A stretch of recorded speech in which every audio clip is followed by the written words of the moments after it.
Hello, this is Angela Anderson. And this is Naomi Peralta. It is September 10th, and you're watching the Highland High News. This year, Highland has seen an increase in numbers in the freshman class and overall, making math classes larger than normal. So far this year, my classes have, for the most part, there have been more than 35 students, some even going up into 40. Sometimes we don't have room for everybody, and so I'm trying to find a place for them to go, either an extra table or maybe somebody has to come sit at my desk for a little bit. It is truly a struggle with just having, the more people you have, the harder it is to get that one-on-one attention that we really would like to give to students. And so it makes teaching harder, but it also makes learning harder for the students. Meanwhile, science classes have been similar to last year.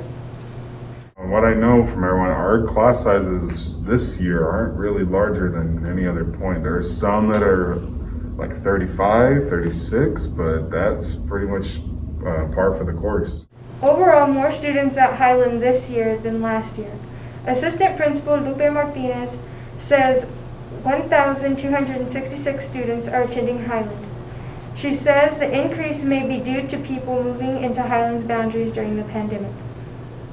In the cafeteria, the manager says fewer students are getting lunches than previous years, but DECA sponsor Mr. Washington says that business for Herbie's has increased. The DECA snack bar is open during lunch. Herbie's, we probably tripled our business this year so far, from 2019, which is really good. And now to sports.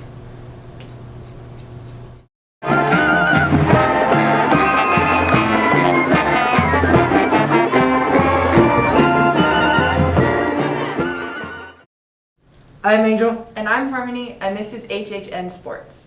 Last Friday, the cross-country team competed in the St. Pius Super Cinco. Moises Flores ran at the meet before competing at his football game. It's been a little bit of a struggle because of numbers, and because I have to share athletes with other fall sports, girls soccer and football. Runners talked after the meet. I got a good group of seniors. We're going to do well. We just have small numbers. On Friday the 17th, the team will host the annual APS Invitational at Bullhead Park.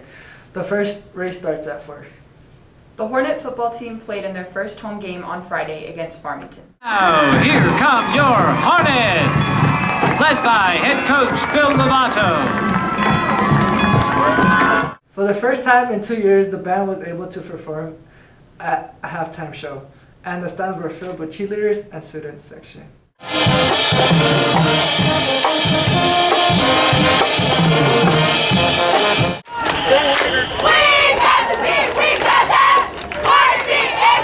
The final score of the Hornets game against Farmington ended up being 53-0.